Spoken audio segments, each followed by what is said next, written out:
really didn't want anybody to die. I didn't want it to go this far. I really didn't want it to go that far.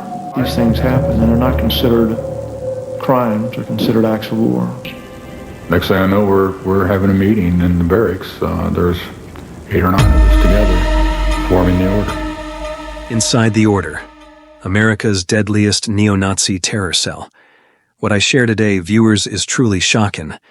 They called themselves the Order, but to the rest of the world, they were a storm of violence and hatred. In the span of less than 2 years, this neo-Nazi terror cell unleashed a wave of chaos across the Pacific Northwest, leaving bloodshed and fear in their wake. Armed robberies, cold-blooded murder, a vision of a white ethno-state that drove them to extremes. But how did a small group of men believe they could overthrow a nation, and what drove them to their final fiery downfall? This is the story of the Order, a tale of extremism, violence, and the FBI's relentless pursuit to stop them. He was just another man. Robert J. Mathews was born on January 16, 1953, in Marfa, Texas. Raised in a conservative Mormon household, Mathews displayed signs of radicalism early on. By his late teens, he had already formed a tax resistance group called the Sons of Liberty, a precursor to his later extremist endeavors. By 1973, Mathews had moved to Arizona, where he continued to engage with far-right ideologies. But it wasn't until 1979 that his association with the National Alliance gave him a broader platform for his views. The terror was to be unleashed. Though the National Alliance provided an ideological foundation, Mathews's beliefs grew even more extreme. He envisioned a violent overthrow of the U.S. government and the creation of a racially pure society. By 1983, Mathews decided to act. In late September, Mathews brought Denver Parmenter and 7 others to a barracks he'd built on his property and told them what they needed to do to save the white race. In September of that year, he gathered a small group of like-minded men at his property in Medellin Falls, Washington. Here, the Order was born. The Order, also known as Bruder Schweigen, or the Silent Brotherhood, operated out of Washington, Oregon, and Idaho. Surprised me. People seem so shocked that it was domestic terrorism. I don't know why. That's what we did. Their initial focus was on funding their movement. They turned to armed robbery, beginning with small-scale crimes, but quickly escalating. One of their earliest documented robberies occurred on October 28, 1983, when they held up a Spokane adult bookstore and stole over $369. The stolen funds were used to print propaganda, purchase weapons, and recruit new members. By mid-1984, their crimes became bolder and more violent. On May 27, 1984, they raided a bank in Seattle, Washington, stealing $25,952. But their most infamous heist occurred on July 19, 1984, when they attacked a Brinks armored car near Ukiah, California, escaping with over $3.6 million, the largest robbery attributed to the Order. The supremacist group active in the early 1980s reached its horrifying apex on the evening of June 18, 1984, with the assassination of Alan Berg. Berg, a Jewish radio talk show host in Denver, Colorado, was renowned for his sharp, unflinching criticism of neo-Nazis and white supremacists. Never shut up. Alan Berg was a very famous talk show personality, and he was really outspoken and would love to take on racists. If you're not a Christian, you're un-American. Is that your point, sir? That's right. Fearless and unapologetic, Berg used his platform to expose and ridicule hate groups, engaging his audience with biting humor and fiery rhetoric. His willingness to confront extremist ideologies, often challenging white supremacists directly on air, made him a hero to some and a high-profile target to others, especially the Order. Why should this be fiction? Why don't we take up arms and start a race war? And that's what they set about to do. The Order wanted to fund the rest of the radical right to create essentially an army of white men. Berg's defiance of hate groups was legendary.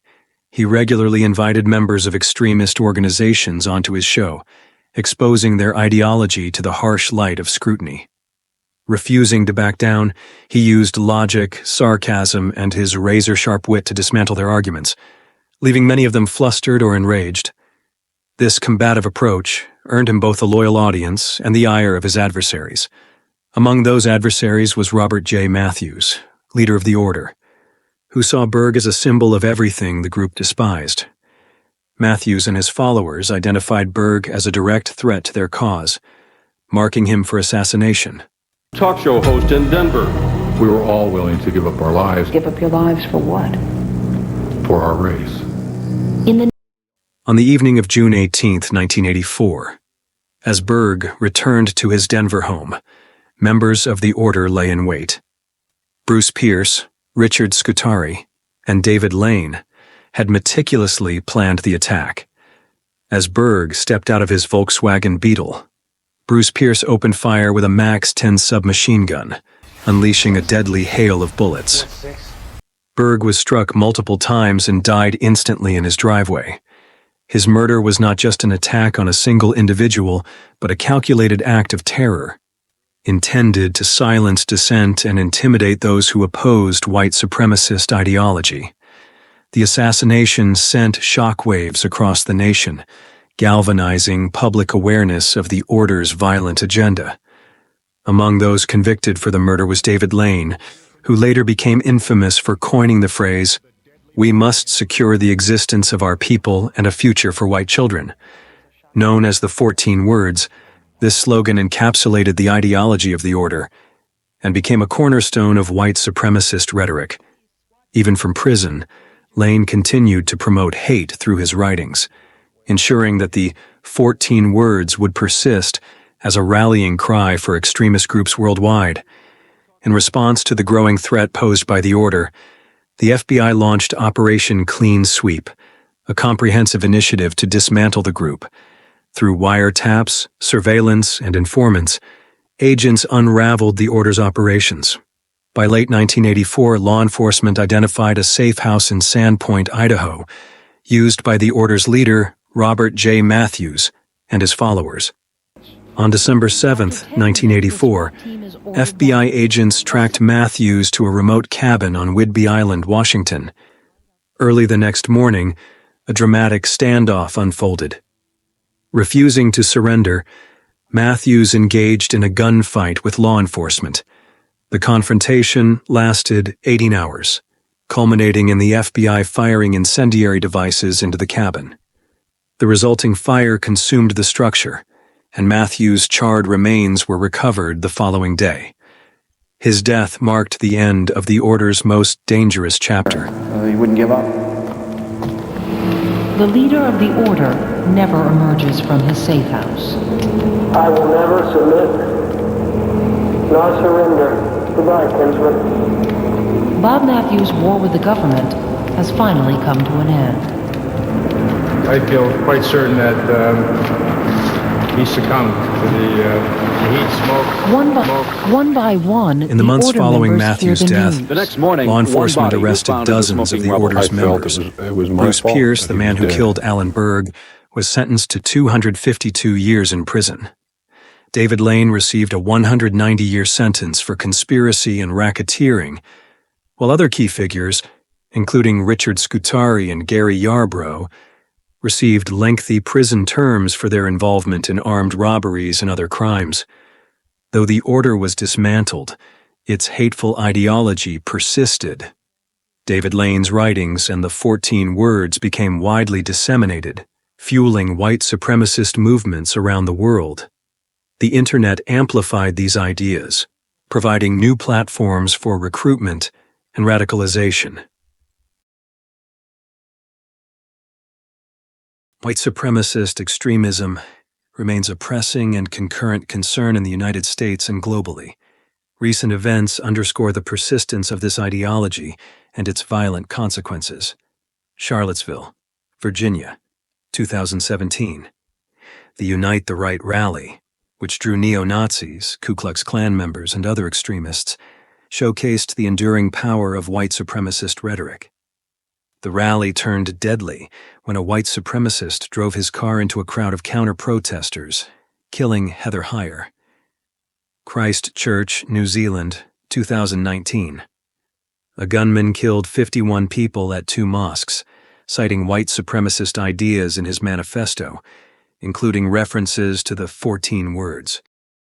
The internet has amplified these ideologies, enabling extremists to radicalize individuals through forums, encrypted messaging apps, and social media.